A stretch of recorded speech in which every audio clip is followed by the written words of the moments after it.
बड़े बड़े नागवंशी होते थे कि मतलब इंसान उनके सामने टिड्डी के समान दिखता था। और यहोशू जब वहां पे लड़ने गया तो बाइबल में लिखा है कि यहोशू ने कहा जब तक हम युद्ध ना जीत जाएं ये सूर्य यहीं ठहरा रहे।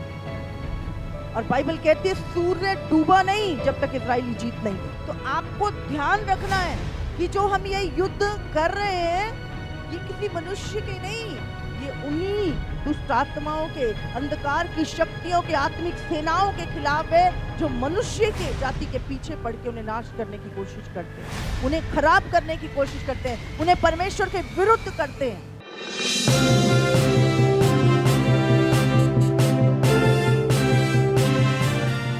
बाइबल हमें बताती है कि जो कैन था वो उस दुष्ट से था। कैन ने हाबिल को मारा, पहली हत्या जो हुई।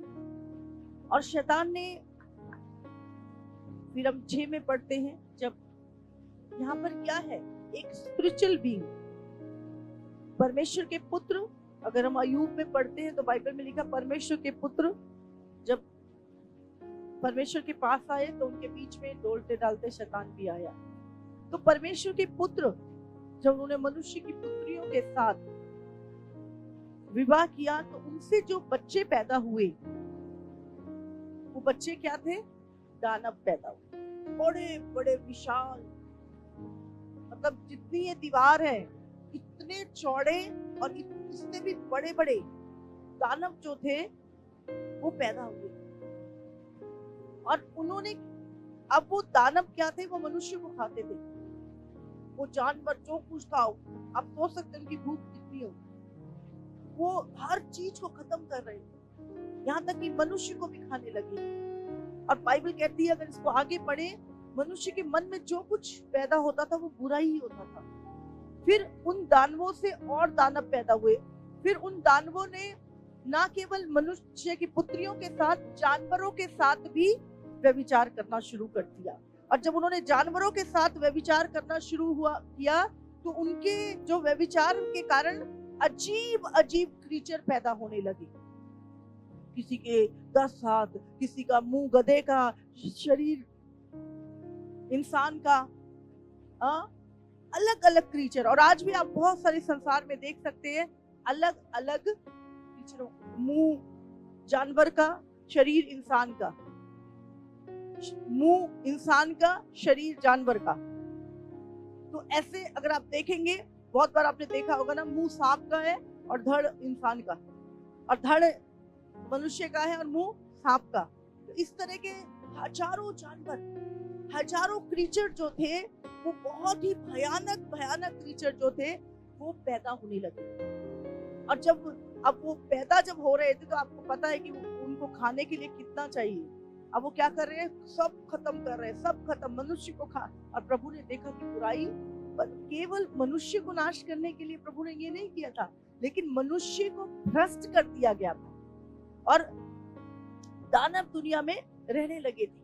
लिखा उस समय पर पृथ्वी पर दानव रहते थे। हाँ, हमने भी बहुत सारी कहानियों में जब हम प्रभु को नहीं जानते थे तो हम देखते थे कि एक लड़ाई होती है दानवों के और देवताओं के बीच में। हाँ, तो वो दानव जो थे, दैत्य जिनको बोलते हैं, वो पृथ्वी पर रहते थे। और ये जो युद्ध था ये किसके बीच में रहा, हमेशा से। आज प्रभु का आत्मा बात कर रहा था कि हमेशा जो इंसान का युद्ध है वो क्या है, स्वर्गीय बीइंग, अनदेखी ताकतों के साथ रहा है। लेकिन उस समय पर ये पृथ्वी पर रहा करते थे। आज भी जब हम पुरानी सभ्यताओं को देखते हैं, 5000 साल पुरानी, या कोई कई बार किसी गुफा में बहुत सारे चित्र बने मिलते हैं, हाँ, तो उसमें दिखाया जाता है कि मुंह उनका घोड़े का है और शरीर इंसान का है और पीछे से सांप है, ऊपर से इंसान है। इस तरह के क्रीचर हजारों साल पहले की सभ्यताएं जो दीवारों पे वो हस्तलेख मिलते हैं, जो उसमें वो तस्वीरें बनी हुई। तो ये जो क्रीचर थे ये शुरू से हैं और ये मनुष्यों के जीवन में शुरू से इनका, जैसे अभी एलियन, हम देखते हैं ना, अभी कौन सा खत्म हो गया, यूएफओ आ रही है, एलियन दिखाई दे रहे हैं। बहुत सारे लोग, हजारों लोगों ने विटनेस किया, एलियन को देखा। तो वो कितने बड़े बड़े क्रीचर हैं, एक तरह के, मुंह लंबे से हैं उनके, तो ये वही सारी दुष्ट आत्माएं, वही चीजें। परमेश्वर ने क्या बोला कि अंत के दिनों में दिन कैसे होंगे? नूह के दिनों के समान होंगे। बोला नहीं बोला? अभी अगर हम देखें तो जल प्रलय के समय, है ना, परमेश्वर ने इसीलिए जल प्रलय भेजा। बताया जाता है जितनी आबादी अभी है ना, उतनी आबादी थी नूह के समय पर, और उनमें से केवल एक व्यक्ति जिसका नाम नूह था खरा पाया गया, बाकी सब करप्ट हो चुके। बाइबल में 11 चैप्टर में भी हम देखते हैं, लिखा है सब जगह पर एक ही भाषा थी, एक ही बोली थी, और वहां के जो लोग थे उन्होंने कहा आओ हम एक नगर, एक गुम्मट बना ले जिसकी चोटी आकाश से बातें करें, इस प्रकार से हम अपना नाम करें, ऐसा ना हो कि हम सारी पृथ्वी पर फैलना पड़े। शैतान हमेशा अपना नाम, अपनी आराधना, अपना चीजों को करना चाहता है। और बाइबल कहती है जब परमेश्वर उस जगह पे उतर आया और उससे भाषा में गड़बड़ी डाली और उन्होंने सबको बनाना छोड़ दिया। पिछले दिनों में जब शायद इंग्लैंड में कॉमनवेल्थ गेम्स थे, जब उस समय पर उसकी जब ओपनिंग हुई थी, ओपनिंग या क्लोजिंग हुई थी, उस टाइम पर वो बाबेल का मीनार वो बनाया गया था और बहुत सारे डीमंस दिखाए गए थे वहां पर। और उस समय पर क्या था, उनको आजाद किया जा रहा था कि दोबारा से हम वो मीनार को बनाएंगे। अभी भी इतने साल हो गए हैं, हजारों साल पहले की बात है, लेकिन आज भी शैतान उस मीनार को जो अधूरी है पूरा करने पे लगा हुआ है। आज भी उसका विजन है कि वो चीजें हो परमेश्वर के विरुद्ध काम करे। ये शैतानी ताकतें, और हम देखते हैं कैसे याकूब ने स्वर्ग की सीढ़ी देखी। उत्पत्ति 28 में हमने देखते हैं कि कैसे उत्पत्ति 28:12 में लिखा है कि याकूब ने स्वर्ग की सीढ़ी देखी और स्वर्गदूत उस पर चढ़ते और उतरते। हम देखते हैं दाऊद के विषय में, दाऊद गोलियत से लड़ा। गोलियत कोई नॉर्मल व्यक्ति था? 9 फुट लंबा, पूरी ही साउल की सेना उससे डरी हुई थी, कोई उसका सामना नहीं कर सकता था। एक व्यक्ति तो कर ही नहीं सकता था, सेना नहीं कर पा रही थी उसका सामना, इतना भयानक दिखता था वो। मूसा ने कहा कि जाओ भाई कनान का भेद लेके आओ। कनान के अंदर क्या हालात है, तो बाइबल बताती है कि जो 12 भेदिए भेजे गए थे कनान में, उन्होंने जब देखा तो उन्होंने बोला अरे इतने बड़े बड़े अनाक पंछी रहते हैं यहाँ, तो बोले हम तो इनके सामने टिड्डियों के समान हैं, और ये तो 1 मिनट में हमें कच्चा जवा जाएंगे। तो 10 भेदिए जो थे वो बहुत डरे हुए, बोले भूल जाओ, मरना है तो जाना, नहीं तो मत जाना। लेकिन यहोशू कालेब जिनके अंदर परमेश्वर का आत्मा रहता था, उन्होंने कहा कुछ नहीं है, परमेश्वर हमें एक ही दिन में जीत देगा। और हम देखते हैं, और परमेश्वर खुश हुआ जब उन्हें कहा इनके अंदर अलग आत्मा रहता है। और उन्होंने वो गए और उन अनाक पंछियों से लड़े। आप जानते हैं वो अनाक पंछी 4-4 फुट तो उनकी चौड़ाई होती थी, ऐसे 9-9 फुट उनकी ऊंचाई होती। इतने बड़े बड़े अनाक पंछी होते थे कि मतलब इंसान उनके सामने टिड्डी के समान दिखता था। और यहोशू जब वहां पे लड़ने गया तो बाइबल में लिखा है कि यहोशू ने कहा जब तक हम युद्ध ना जीत जाएंगे सूर्य यहीं ठहरा रहे। और बाइबल कहती है सूर्य डूबा नहीं जब तक इस्राएली जीत नहीं। तो आपको ध्यान रखना है कि जो हम ये युद्ध कर रहे हैं ये किसी मनुष्य के नहीं, ये उन्हीं दुष्ट आत्माओं के, अंधकार की शक्तियों के, आत्मिक सेनाओं के खिलाफ है जो मनुष्य के जाति के पीछे पड़ के उन्हें नाश करने की कोशिश करते हैं, उन्हें खराब करने की कोशिश करते हैं, उन्हें परमेश्वर के विरुद्ध करते हैं। आज भी हमारा युद्ध उनके खिलाफ। हालेलुया। तो अगर हम देखें शुरू से देख रहे हैं और अभी फिर से आप जानते हैं इस तरह के लोग दिखने शुरू हो गए हैं। इस तरह के लोग रियल में दिखने शुरू हो गए।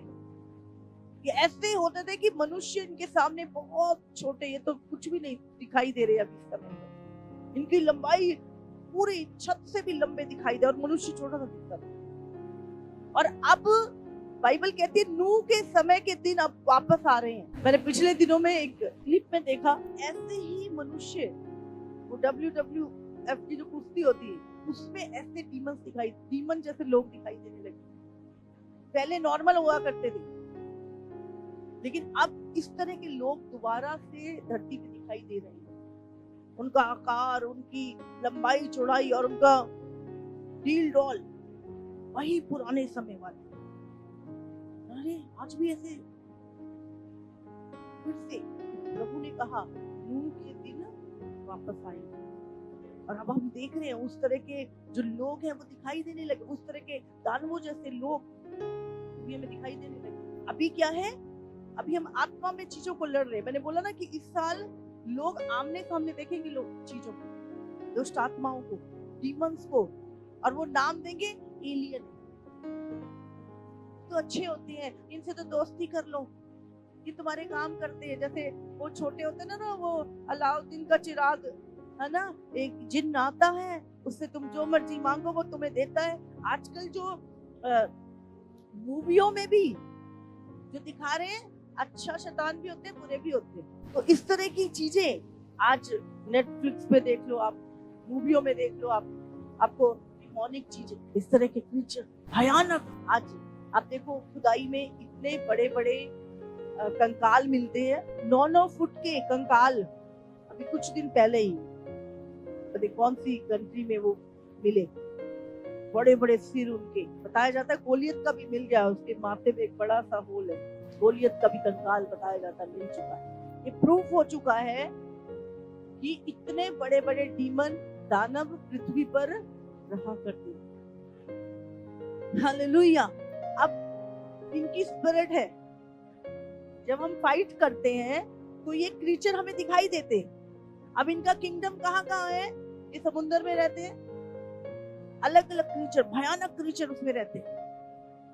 वो सब जब परले आई तो उनको कहाँ पे डाला गया, सबको पानी में डूब गए।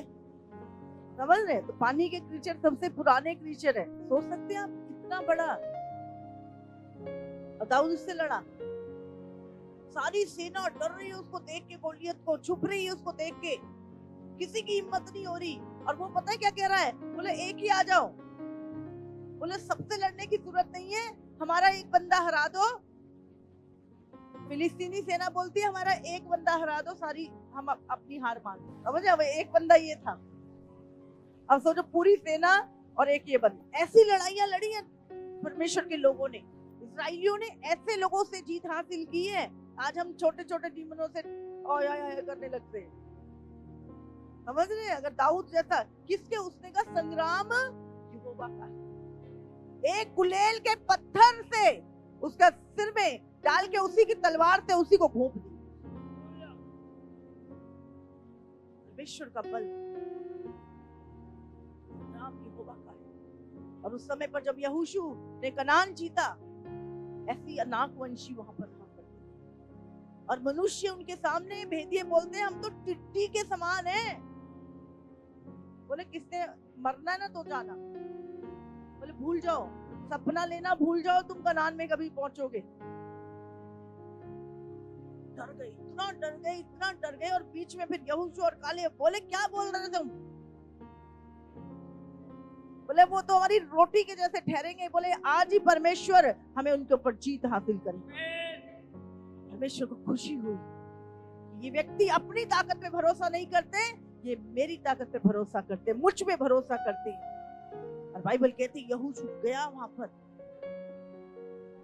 बाइबल में लिखा है यरीहो जो नगर था वो इतना गढ़, इतनी मोटी मोटी दीवारें थी यरीहो के गढ़ की कि कई कई रथ उसके ऊपर इकट्ठे चल सकते थे। उसकी दीवारों के ऊपर इतना बड़े गढ़ थे वो। और इजराइलियों के पास कोई हथियार नहीं था, निर्बल सी जाति। लेकिन परमेश्वर ने कहा चक्कर लगाओ, 7 चक्कर लगाओ, इस 7वें दिन 7 चक्कर लगाओ। और उसके बाद ललकार के हालेलुया बोलना। और उन्होंने वैसा ही किया। अब बीच में से देख रहे हैं, हंस रहे थे, बोले ये पागल, ये तो कुत्तों के समान भी नहीं। जो वहां के जो बड़े बड़े दानव थे वो हंस रहे थे उनके ऊपर, वहां की जो सेना थी वो हंस रही थी उनके ऊपर। लेकिन बाइबल बताती है कि जैसे ही उन्होंने 7वें दिन 7 चक्कर लगाए और जोर से हालेलुया बोला, लिखा है जो दीवारें थी वो अंदर से बाहर की ओर गिर पड़ी। हालेलुया। और परमेश्वर ने उनको जीत दिलाई। मैं आपको बताना चाहती हूँ ये युद्ध यहोवा का है और हम यहोवा की सामर्थ से लड़ रहे हैं। और उन्हीं डिमोनिक ताकतों से हम लड़ रहे हैं जिनसे इस्राएली लड़ते आए। और परमेश्वर ने क्या बोला, तुम एक युद्ध में। एक जगह तो बाइबल में लिखा परमेश्वर ने ऊपर से पत्थर बरसाए और पत्थर बरसा के उनको मारा। जितने उन्होंने तलवार से नहीं मारे थे, परमेश्वर ने पत्थर घेर के मारे। परमेश्वर खुद हस्तक्षेप करता था। तो जब हम प्रार्थना करते हैं और अन्य भाषाओं में आग उगलते हैं तो शैतान के ऊपर गिरती है जाती, आग उनके ऊपर गिरती है और वो दुष्ट आत्माएं नाश होती। आज भी हमारा युद्ध जो है वो किसी मनुष्य के खिलाफ नहीं है। वही ताकतें, वही दुष्ट आत्माएं जो नूह के समय पे, वही अनाकवंशी, वही दानव।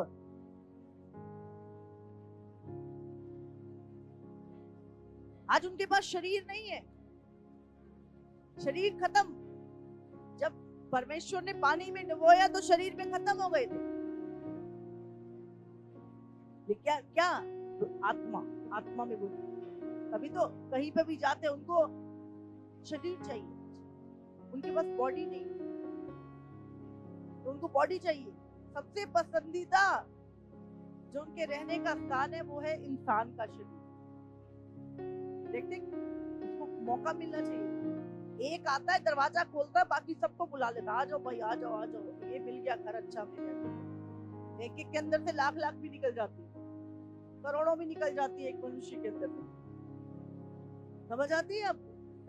दुष्ट आत्माएं मनुष्य को, और उसके अलावा जानवरों में भी रहती है, पेड़ों पे भी रहती है, पानी में भी रहती है, इनके अलग अलग स्थानों पे रहती है, कब्जा कर देती है। और फिर अगर इनका कोई बन जाए, इनका गढ़ दे दी जाए कि भाई ये तुम्हारा है, फिर तो छोड़ते ही नहीं है, बदला मार देते, बोले हमारी जगह, हमारा गढ़ है ये डिमोनिक ताकत। हमारा युद्ध जो है वो लहू और मांस से नहीं, पर अंधकार की शक्तियों जो आकाश में। हालेलुया। समझ आ रही है आपको? हम शारीरिक लोग नहीं, आत्मिक लोग, और हम एक युद्ध, और ये युद्ध आज से नहीं, हजारों सालों से चल रहा है। शैतान को पता है परमेश्वर ने मनुष्य को अपने स्वरूप और समानता में बनाया है और उसको अधिकार दिया है। नहीं चाहता कि मनुष्य अपना अधिकार जाने। आज अगर देखा जाए तो पूरे संसार में सबसे शांति वाली कौम मसीह लोग, सबसे ज्यादा सेवा करने वाली कौम मसीह लोग। बड़े से बड़े हॉस्पिटलों में चले जाओ, आपको मसीह क्रिश्चियन नर्सें मिलेंगी, क्रिश्चियन डॉक्टर मिलेंगे।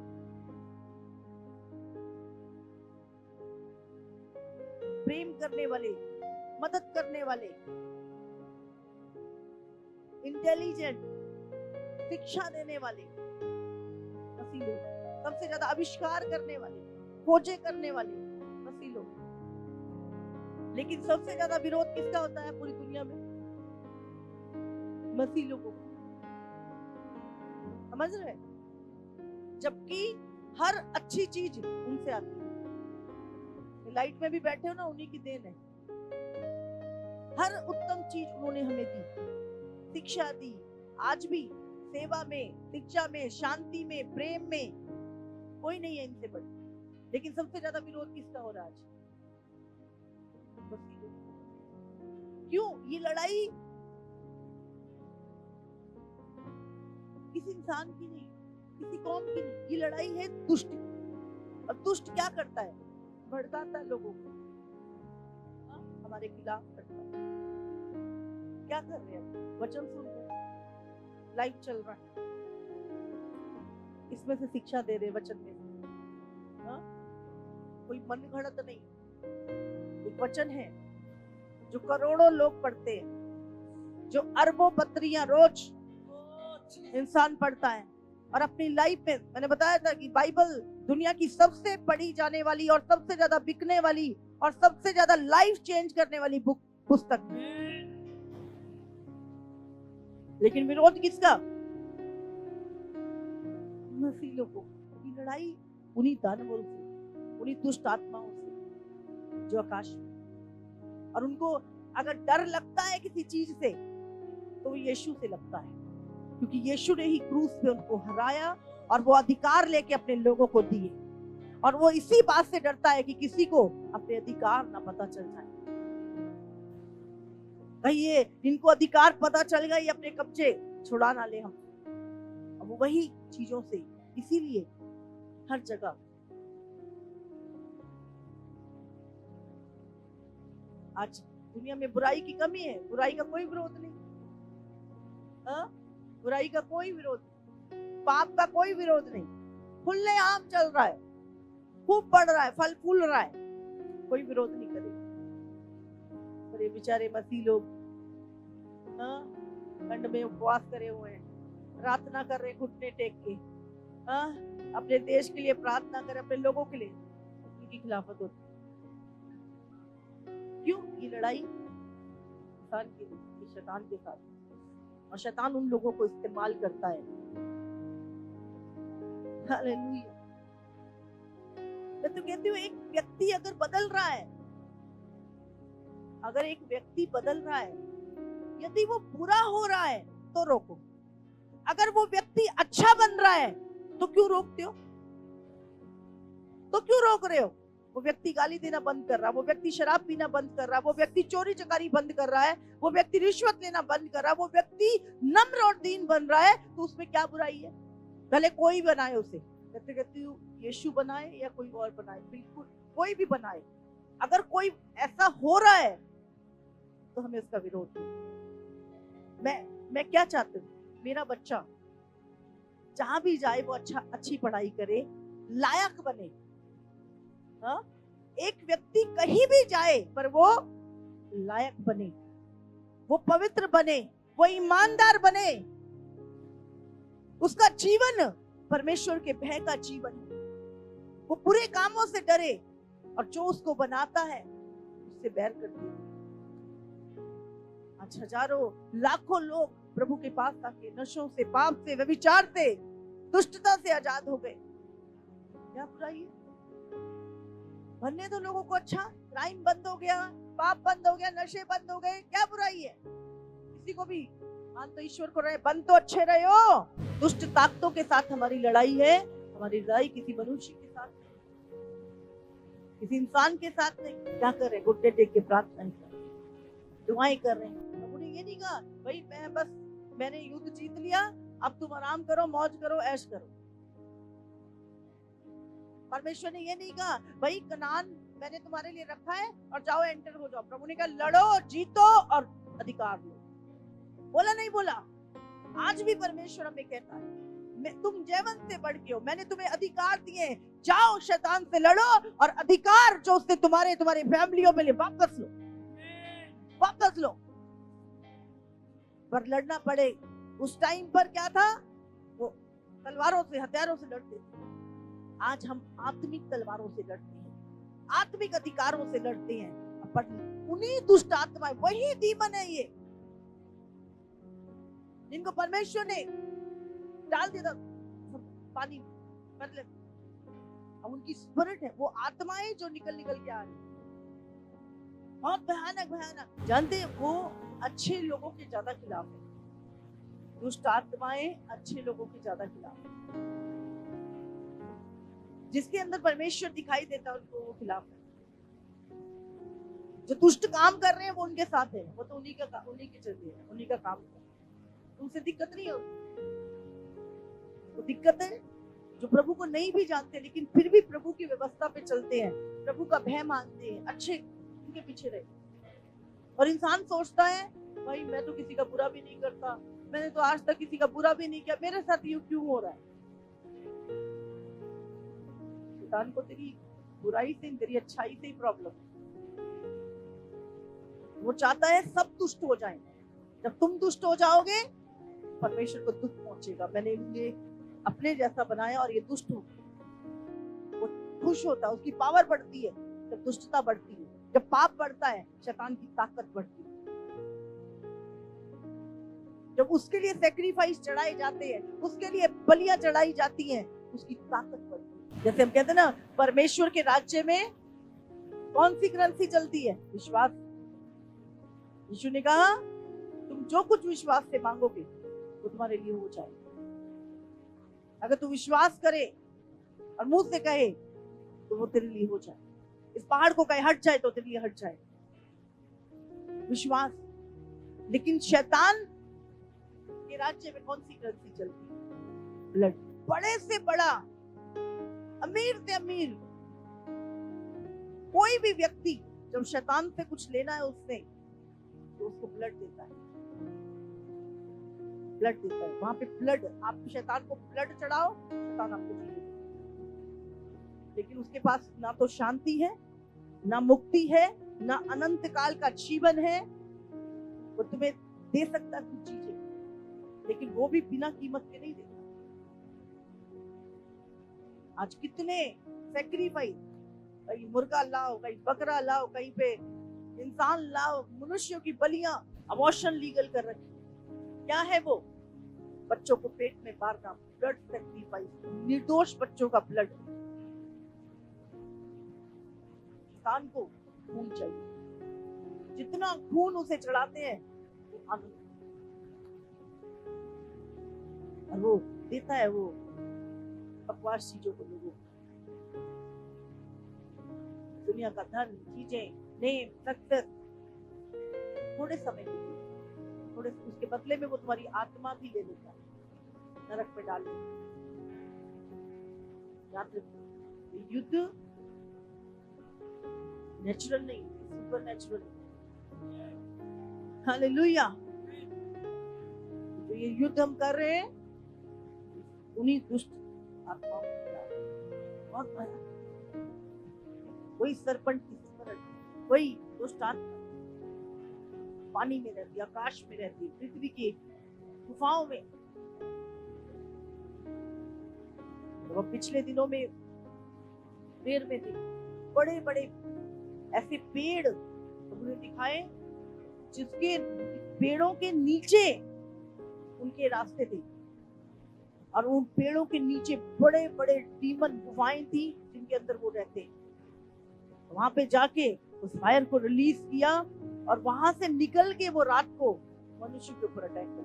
बड़ी बड़ी जंगलों में ऐसी गुफाएं जहाँ पे मनुष्य जाता ही नहीं, वहां पे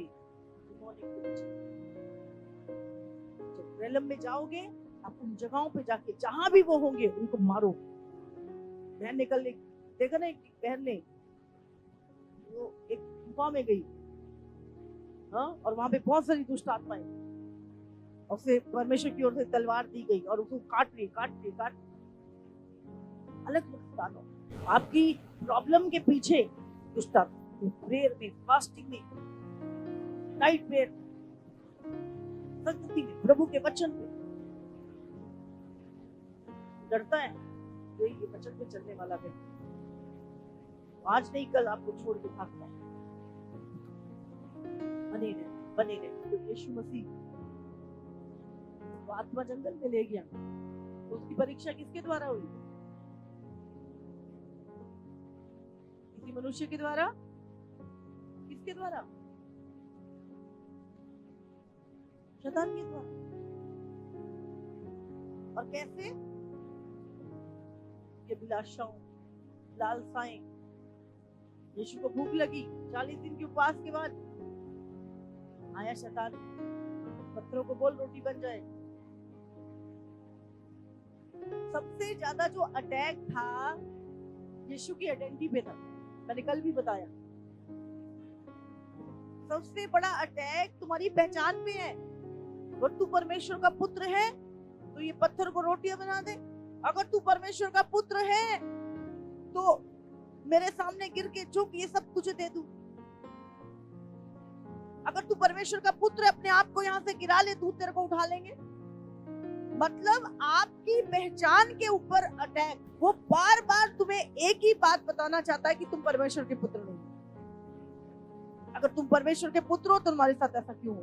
अगर तुम परमेश्वर के पुत्र हो तुम्हारे साथ यही होगा। अंत तक, क्रूस पे जाने तक भी। जब यीशु मसीह तीसरे दिन जी उठा, दौड़ गया, फिर नहीं आया पास में। बाइबल में लिखा है जब स्टीफन को लोग मार रहे थे पत्थरों से, तो इसका मतलब, अरे अगर कोई मुझे मार रहा है तो ये मतलब नहीं है कि मैं परमेश्वर का पुत्र नहीं हूँ। स्टीफन को पत्थरों से मार रहे थे और स्टीफनुस देख रहा है ऊपर। परमेश्वर, यीशु मसीह को परमेश्वर के दाहिने हुए बैठ के, उसको एक भी पत्थर की चोट नहीं लग रही। वो आनंद कर रहा है, अरे मैं आ रहा हूँ प्रभु, मैं आ रहा हूँ। वो शरीर में नहीं, तो आप आत्मा में होते हो। फिर आप संसार की बातें, संसार की चीजें, आपको फर्क नहीं पड़ता। हमारा जीवन ये नहीं है। हमें हमेशा कभी नहीं भूलना कि ये जीवन 50, 60, 70 साल का जीवन, खा लो पी लो मर जाए, ये नहीं है हमारा जीवन। हम परमेश्वर के पुत्र हैं और हमारे अंदर अनंत काल का जीवन है। हम इस पृथ्वी के नहीं है, हम स्वर्ग के वासी हैं। हम इस धरती पर रखे गए हैं केवल और केवल परमेश्वर के कामों के। हालेलुया। आपकी टेंशनें खत्म हो जाए अगर आप अपनी रियल पहचान पे चलना शुरू कर। आपको पता है जब आप उसकी पहचान में बढ़ रहे हो, शैतान आपके विरोध में, आपको नहीं पकड़ेगा, आपके परिवार को पकड़ेगा। परिवार को नहीं पकड़ेगा, कलीसिया को पकड़ेगा, किसी ना किसी को वो आपके खिलाफ। तो पता है परमेश्वर का पुत्र, तेरे साथ ऐसा क्यों हो रहा है? तू परमेश्वर का पुत्र, तेरे परिवार में ऐसा क्यों हो रहा है? तू परमेश्वर का पुत्र है, ये ठीक कर ले अपना। वो आपकी आइडेंटिटी पे बार बार, आपको पता है यीशु मसीह परमेश्वर का पुत्र है और हम भी परमेश्वर के पुत्र। हालेलुया। तो हमारी लड़ाई छोटी मोटी बातों में नहीं है, नागवंशी है। हाँ, वही दुष्ट आत्मा है। अब वो शारीरिक फॉर्म में नहीं है, अब वो आत्मिक फॉर्म में, शारीरिक में भी आ रही है थोड़ी दिनों। हालेलुया। अब सोचो, ऐसे दानव खड़े होते थे यहोशू के सामने, इजरायली सेना के सामने, ऐसे नागवंशी खड़े होते थे। युद्ध हमारा नहीं, परमेश्वर का है। प्रभु ने वो सारे अधिकार जो यीशु मसीह को दिए, वो यीशु में से होकर हमें दिए। बाइबल ने कहा जिसके अंदर शैतान का आत्मा, वो कभी नहीं मानेगा कि यीशु मसीह परमेश्वर का पुत्र है। इसीलिए तुम पहचानोगे कि ये तुम दुष्ट की ओर थे। जिसके अंदर मसीह विरोधी आत्मा होगी, वो कभी नहीं मानेगा यीशु मसीह पर में। तुम मुर्दा भी जिंदा कर दो तो भी नहीं मानेगा, बोलेगा मर जाऊंगा, यीशु को नहीं मानेगा। इसलिए प्रभु ने कहा हर आत्मा की प्रतीति ना करो, आत्माओं को परखो के अंदर परमेश्वर का आत्मा है कि नहीं। 2 थिस्सलुनीसियों उसका 3 में लिखा है, अंत में हे भाइयों हमारे लिए प्रार्थना किया करो कि प्रभु का वचन ऐसा शीघ्र फैले और महिमा पाए जैसा तुम में हुआ, और हम टेढ़े और दुष्ट मनुष्यों से बचे रहें, क्योंकि हर एक में विश्वास नहीं, परंतु प्रभु सच्चा है, वह तुम्हें दृढ़ता से स्थिर करेगा और उस दुष्ट से सुरक्षित रखेगा। किससे सुरक्षित रखेगा? वही दुष्ट। कितना वो समझ में आ रही है चीजें। हमारा ये युद्ध अंधकार की शक्तियों, जो यहोशू और वो लोग भी आम लोगों से नहीं लड़े, नागवंशियों से, दुष्ट आत्मा, दानवों से। अकेला गोलियत नहीं था, गोलियत जैसे उसके भाई भी थे कई, जिनको दाऊद ने मारा है।